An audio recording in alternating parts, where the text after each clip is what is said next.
Al doctor Marco Fernández. Él es profesor investigador de la Escuela de Gobierno del TEC de Monterrey, precisamente para platicar de este tema que es fundamental en nuestro país, que es el educativo. Doctor, gracias por esos minutos con Mega Noticias.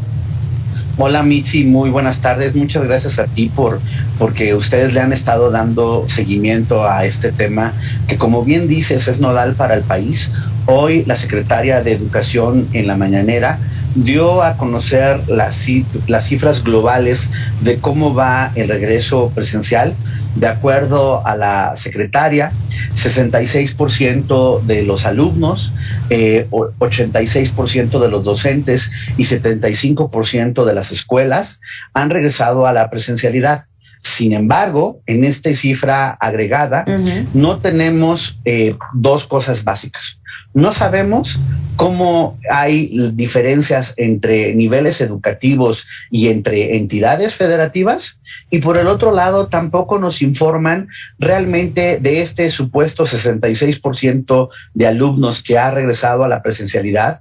¿Cuántos son de manera, digamos, 100% presenciales? ¿Cuántos están siendo intercalados por las características de los salones? Es decir, unos van unos días, otros van una semana, otra semana no. O sea, no sabemos nada de esta parte. Y después, peor, no sabemos, o sea, seguimos con una resistencia a finales de noviembre de que la autoridad esté explicando con detalle cuál es la ruta educativa para atender las afectaciones derivadas de la pandemia. Eso era justamente una de las cosas que quería preguntarte, porque hoy escuchábamos precisamente lo que ya mencionabas, ¿no? De cuántos, los números de los alumnos, de los docentes incluso, que ya se encuentran ahí en las aulas de manera presencial. Y la semana pasada, durante la comparecencia de la propia titular de la Secretaría de Educación en nuestro país, pues también hablaba sobre estos 4 grandes acciones, así era como lo determinaba, que emprendió el gobierno durante la pandemia en términos educativos. Déjame enlistarlo para no equivocarme. 1 fue la entrega de becas Bienestar Benito Juárez. 2, revaloración y dignificación de las y los maestros.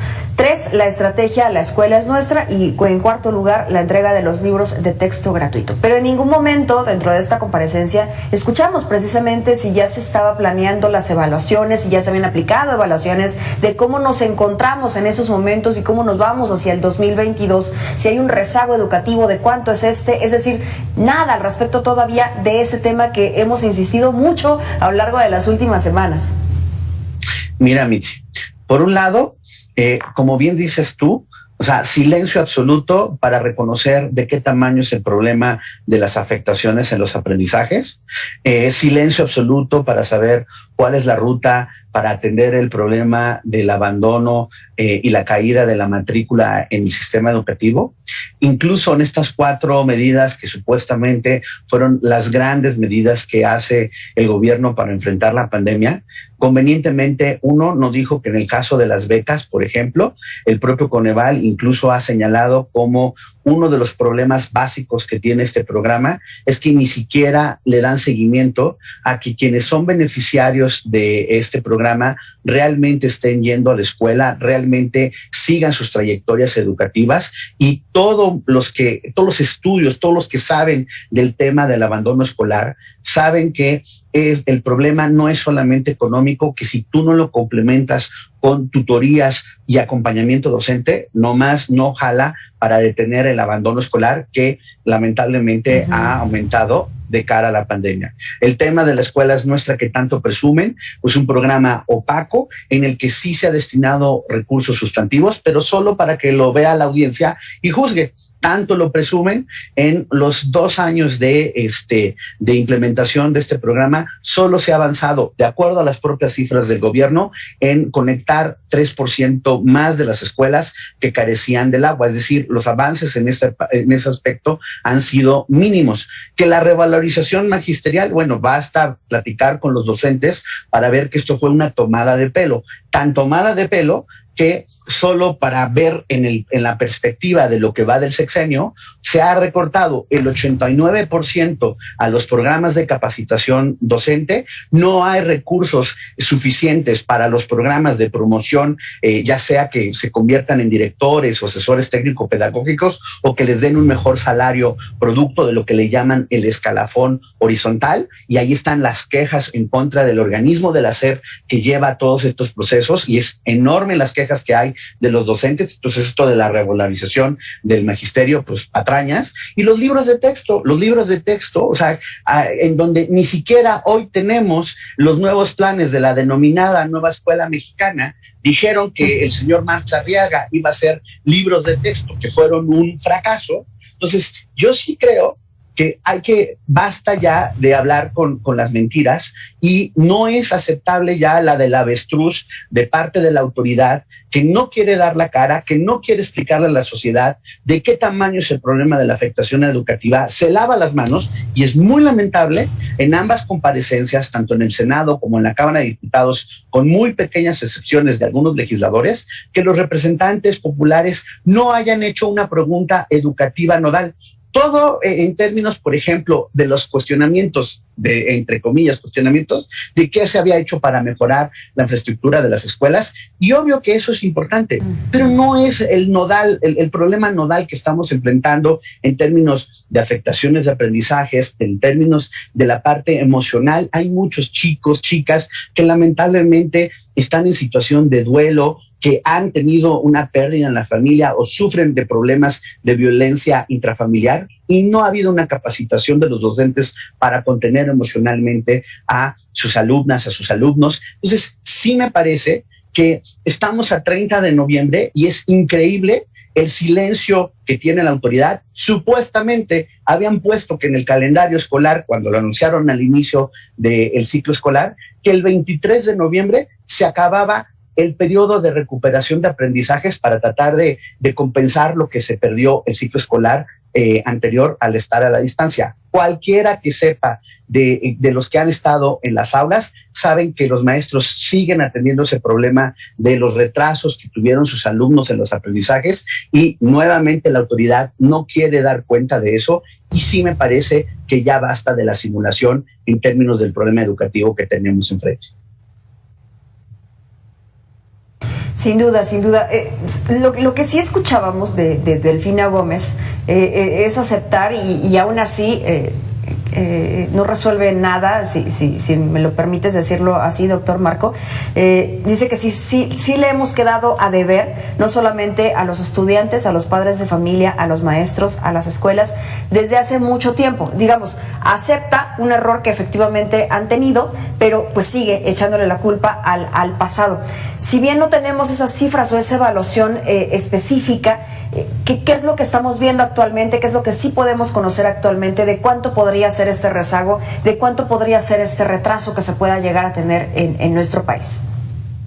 Sin duda alguna, y en su momento se hicieron los señalamientos críticos a problemas de la forma en que se implementó la política educativa de gobiernos anteriores. No es cierto de que no haya responsabilidades de las administraciones anteriores, pero una cosa es eso, y otra cosa es hasta cuándo van a asumir su responsabilidad, su mayoría de edad, este gobierno, para hacerse cargo de las omisiones que son su responsabilidad. No son responsabilidad del pasado el recorte a los programas de capacitación docente. No es su responsabilidad del pasado el hacerse guaje de no tener programas para atender emocionalmente, de resistirse a hacerse una evaluación sistemática de las afectaciones en los aprendizajes. Sabemos, de acuerdo a las cifras de la SEP, que al menos en global de todo el sistema educativo hay una deserción supuesta de la autoridad, dice, del 2.2%, aunque, por ejemplo, en el caso de la media superior es lamentablemente un poquito más. Estamos hablando de un abandono, aquí tengo la cifra, de 3.4%, de acuerdo a lo que dio a conocer en esa comparecencia la secretaria. Y otra vez, ninguna medida nos ha dicho, no es responsabilidad del pasado, para que ella pudiera decir qué está haciendo con su subsecretario, por ejemplo, de media superior o del subsecretario de básica, para ir a rescatar a esas niñas, niños y jóvenes que por distintas razones abandonaron la escuela. Entonces, ya basta de estar diciendo que el pasado, y haciéndose guaje de no asumir su responsabilidad. Tenemos un problema mayúsculo y lo que ha optado la autoridad es la del avestruz. No da conferencias, no da entrevistas, no quiere contestar preguntas incómodas, todo como con comunicados escuetos. Cuando se le pregunta en las redes sociales sobre la información, el titular de comunicación de la SEP dice, pídalo por acceso a la información, y en el cinismo, la propia dependencia, cuando se piden cifras por acceso a la información, las niegan. Entonces, hay que decir ya las cosas como son. Me parece que lo que ha faltado, la verdad, como sociedad en su conjunto, es presionar a exigir el verdadero derecho a la educación a nuestros hijos y a nuestras hijas. Simplemente, para todo ese universo que no es menor, de niñas y niños y jóvenes que no han regresado de manera presencial, no hay alternativa educativa, porque Aprende en Casa solo ya está disponible nada más en el YouTube. Es decir, para los que pueden pagar el internet, los demás, pues rásquense con sus propias uñas. Y peor aún, o sea, de cara a lo que estamos observando de señales amarillas o naranjas en términos de qué va a pasar con la nueva variante que se ha descubierto recientemente, cómo se está preparando el sistema educativo en caso de que tenga que en algunas semanas regresar otra vez a la distancia. Estamos preparados, ya tenemos la estructura para poder hacer esa combinación en caso de que se necesite. ¿Dónde están las vacunas de refuerzo para los docentes? Nada. ¿Dónde están las vacunas para los niños y los jóvenes para precisamente tratar de que sirva de un dique de contención a la epidemia? Nada. Entonces sí creo que vamos sumando y pues perdónenme, pero ¿qué pueden presumir en términos educativos esta administración? Yo no lo veo por ningún lado. Justo en ese contexto, ¿hacia dónde debería de estar encaminados los esfuerzos de la Secretaría de Educación Pública? ¿Hacia un sistema digital educativo? Pues lo que tendría que hacer es estar preparado, por un lado, para estar haciendo lo básico, que es tener información, diagnósticos que le permita establecer la ruta de aquí, por lo menos al resto del sexenio, para ir atendiendo la emergencia educativa.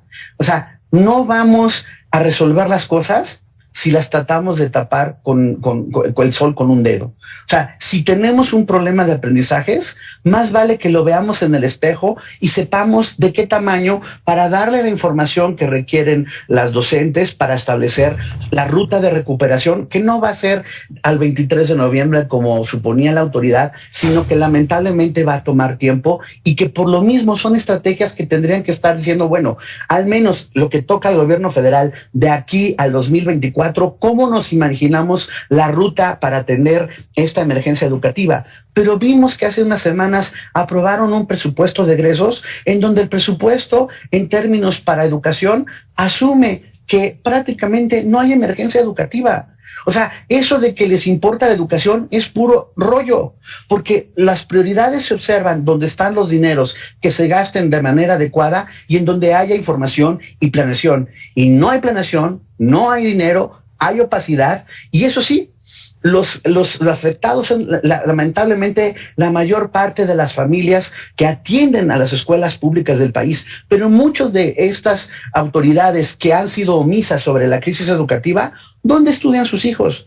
En escuelas privadas. Ellos no están viendo en carne propia las consecuencias de sus omisiones o de sus malas decisiones. Y la verdad, eso no se vale, porque no es la realidad de la mayor parte del país y nadie está realmente dando la lucha por esa gran mayoría que se supone que el gobierno dice que primero los pobres, justo para poder atender en primer lugar la pobreza, lo que tendría que ser es una prioridad de la educación pública de este país, que no lo es por más rollos que se pueda echar el presidente en la mañanera al respecto.